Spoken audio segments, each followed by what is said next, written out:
حضور اکرم صلی اللہ علیہ وسلم کے چچا حضرت عباس رضی اللہ تعالی عنہ کا مکان مسجد نبوی سے ملا ہوا تھا اور گھر کا پرنالہ مسجد نبوی میں گرتا تھا۔ بعض دفعہ پرنالے کے پانی سے نمازیوں کو تکلیف ہوتی۔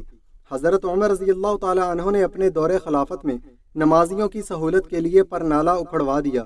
اس وقت حضرت عباس رضی اللہ تعالی عنہ گھر میں موجود نہ تھے۔ حضرت عباس رضی اللہ تعالی عنہ گھر آئے تو انہیں بہت غصہ آیا۔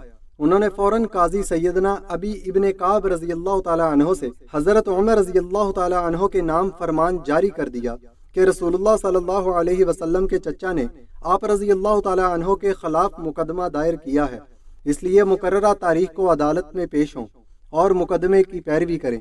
حضرت عمر رضی اللہ تعالی عنہ مقررہ تاریخ کو حضرت ابی ابن کعب رضی اللہ تعالی عنہ کے مکان پر حاضر ہو گئے۔ حضرت ابن کعب رضی اللہ تعالی عنہ مکان کے اندر لوگوں کے مسائل حل کرنے میں